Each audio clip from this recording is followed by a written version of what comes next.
नमस्कार दोस्तों, आपका स्वागत है हमारे चैनल पर। आज हम आपको ले जाएंगे एक ऐसी कहानी में जो आपकी रूह को छू जाएगी और दिल को धड़का देगी।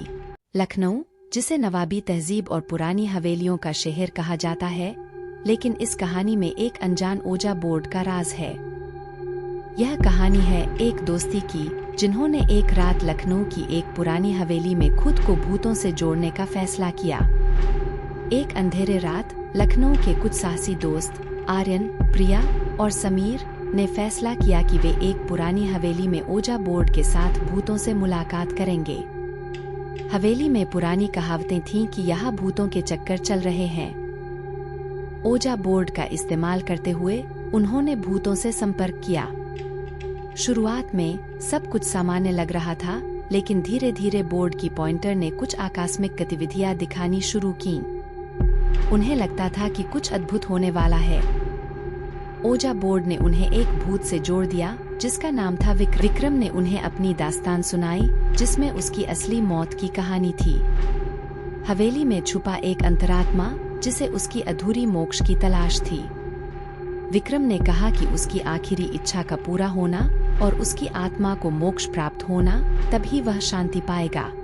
दोस्तों ने फैसला किया कि वे विक्रम की मदद करेंगे उसके अंत कार्य में। दोस्तों ने विक्रम की मदद के लिए हवेली में एक पूजा का आयोजन किया, पर कुछ अनजाने शक्तियां उन्हें रोकने की कोशिश की। ओजा बोर्ड का साया उन पर भी था। हवेली में अजीब घटनाएं घटित होने लगीं और दोस्तों को लगता था कि उनका फैसला गलत था। ओजा बोर्ड की प्रयासवादी पूजा के दौरान दोस्तों को महसूस हुआ कि भूत का साया उन पर बढ़ रहा था। हवेली के कोने कोने से भूत ने अपनी असली रूप से प्रकट होना शुरू किया। वह दृश्य था दरवाजे के पास खड़ा, रक्तरंजित और भयानक। भूत, जिसका नाम अंकुर था एक साधक जो नींबू के पेड़ के नीचे कुछ दिनों से तपस्या में था। उसकी मौत अचानक हुई थी और उसकी आत्मा अब इस संसार से मुक्ति पाने के लिए बेताब थी।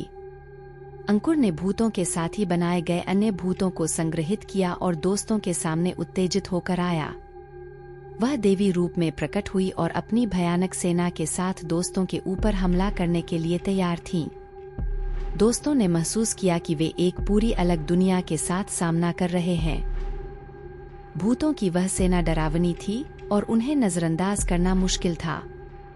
एक ऊंची शक्ति ने अपने बंदरबुंद भूतों को नियंत्रित किया और अंकुर को आत्मा की शांति के लिए साक्षात्कार का एक अद्भुत अनुभव हुआ।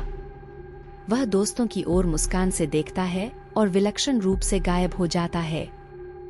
दोस्तों की हार बन गई थी, लेकिन उन्होंने महसूस किया कि अंकुर का उद्दीपन और उसकी मुक्ति एक नई शुरुआत का संकेत था।